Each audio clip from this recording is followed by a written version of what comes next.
do we ever stalk our exes? And if we do, like, how in depth are we going with the stalking?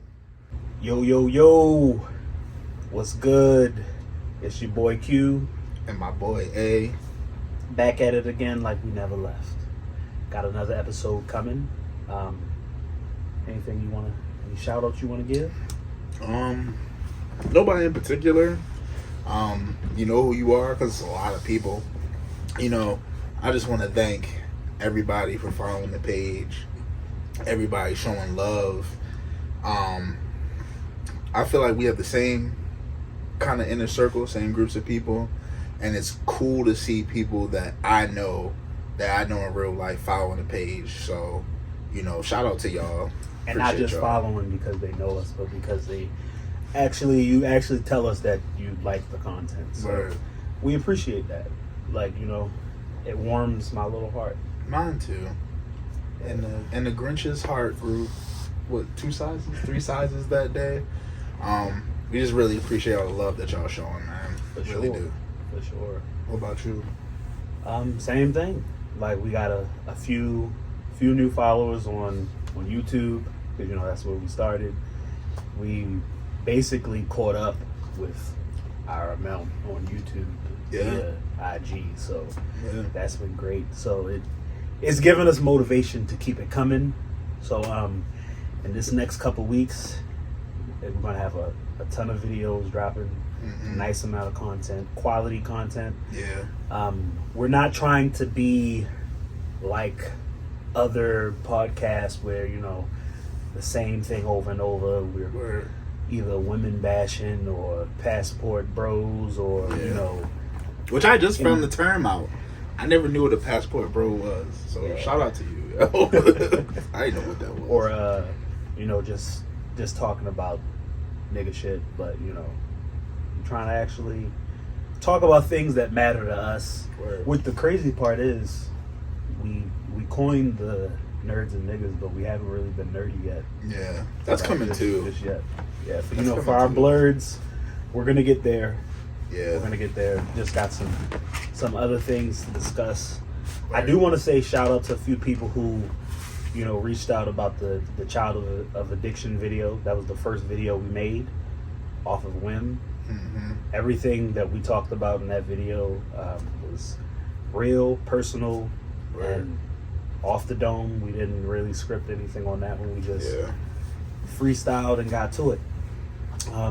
But today we were fortunate enough to get some quality questions and discussions from our women-based followers and subscribers. So we're gonna get into that and give a male perspective on some discussions and topics that were created by some of our lady subscribers.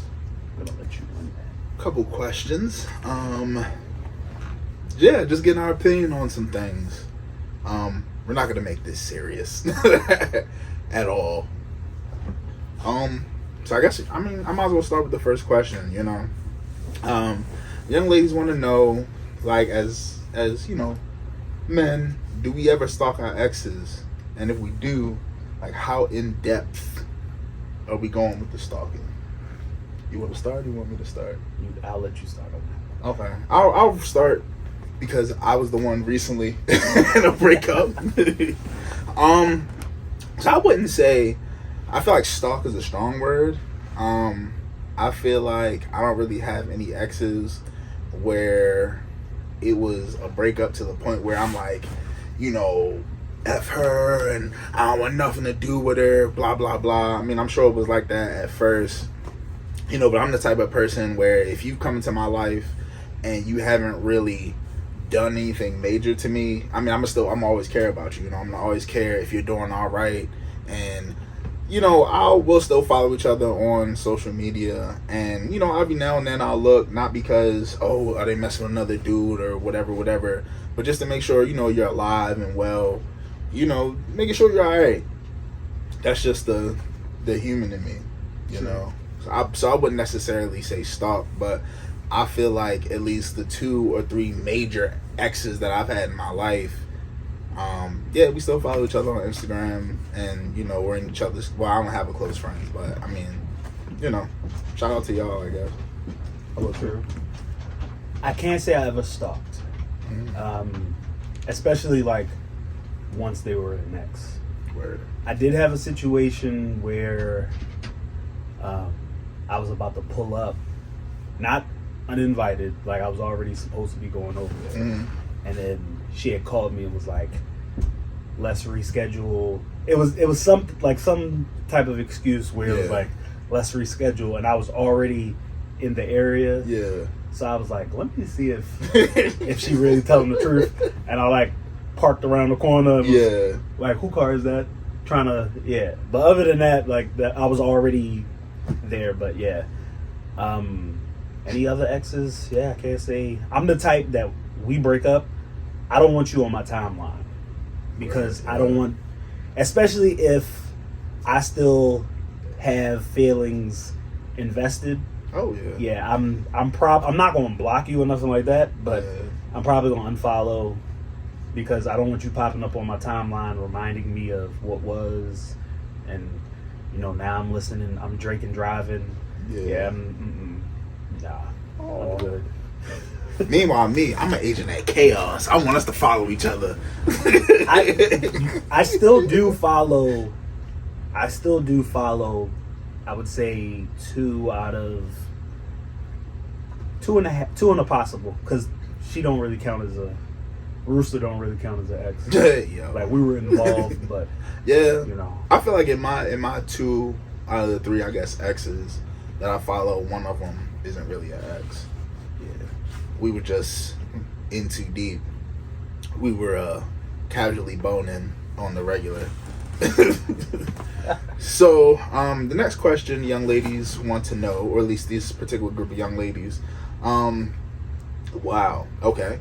Why do you say I'm gonna come out all in you unprovoked? So this can go 2 ways, because this question is kind of weird. So do you mean, because I know dudes are weird, and I know chicks will post like a thirst trap picture, and this dude's on there like, oh, I'm gonna come in you. Oh, I want to come in you. I want you to have a big, like, and that's weird. If that's the premise of what she's trying to want us to ask, or you know, she's trying to ask, I don't do that.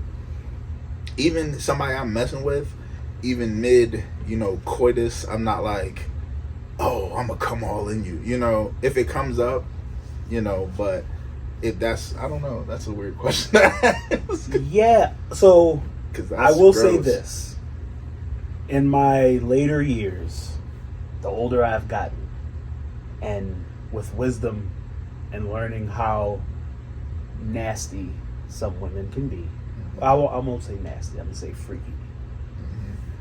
I don't say I'm going to... it just sounds weird even just saying it, like, right? Okay, so I have said, especially if she got children, like if I've dealt with a single mom before, I have said, I see why you got kids. Or I see why. I have. That's I'm not gonna lie, because this is evidence, and I don't want nobody trying to, you know, pull me into lie court. I have said I would, or I have phrased it like, "Damn, this is that." Yeah. Like, this is that I would shoot up. Like, I would shoot up the club. I've never worded it like, I'm gonna come in you. Yeah, that just seems so like weird, like Matt Boger, right? Yeah, like I can see why chicks be ready to, you know, file a restraining order. Yeah, especially like if I don't know you and you're just some chick on the gram or some chick on Twitter, and that's I'm wild. just commenting under your post. That's wild. That's very wild right there. Like, I don't even know if you're a good person. Like, you might be a terrible person. Yeah. So the next question on the list is, this is a good one. What is the fear attached to expressing your feelings, even if the relationship doesn't work? You want to lead that one, or you want me to take that one? My answer is generic and short. Like, I'm afraid of, you know, expressing my feelings and you using that against me. You know, that's us getting into an argument and you be like, remember that video? You are a child of addiction. You're just like your dad, or something like that. You know, that's my biggest fear. You know, that's short and simple. I'm sensitive. I don't want you to hurt my feelings. Facts. Like, men are, we have that perspective of having this tough exterior and not having feelings, because a lot of men don't share their feelings. That's how women tend to treat it, as if we don't have them, but we do. Mm-hmm. And like you said, that's probably 99.99% the reason. Sure. I just don't want it to be thrown back in my face. It's not that you don't deserve to know, or I don't have feelings. Mm-hmm. It's just one of them things, like, because getting into verbal altercations with women, mm-hmm. we as men have experienced, like, women will hit below the belt. Like, we have experienced ourselves. We have seen it with other people. You tell a chick that your mother used to do, you know, flips on the pole at Norma Jean's, and y'all get in an argument. Oh, that's why your mother used to strip. And you like, what she got to do with this? Like, damn, like, I just ain't wash the dishes. Why are you taking it there? Like, so yeah, that's pretty cut and dry right there. Yeah, simple answers. Yeah. So this is funny because I feel like I know where this is coming from. So, one young lady wants to know who's your emergency contact. Like dudes don't have emergency contacts? Hell yeah, I have two, because I know those are the only two people I can count on. That's my dad, because my mom don't pick up the phone, and him. That's it. Used to be my grandmother, but you know, rest in peace. So it's my dad and this nigga. Yeah. That's it. So I'm gonna put it like this: when I'm in an emergency, it's him. But because I know he don't answer unsaved numbers, if I'm like applying for a job and they ask for an emergency contact, I'll put my sister. So it's between him, Erica, and my brothers, because I know Erica's gonna answer the phone. Like, she's gonna pick up the phone. Hello, who's this? But yeah, him. If it's an unknown number, yo, I owe people, bro. I owe bread. He ain't answering. But like, if I'm in an emergency, I can count on him. Like, if I call his phone, yeah. I'm like half of America. I owe everybody. Because I definitely did call you from jail. Yeah. And I picked up. And I picked up from 8 hours away. That's how you know you my nigga, bro. I got this man out of jail from 8 hours away in a whole nother state, bro. Your circle not tight.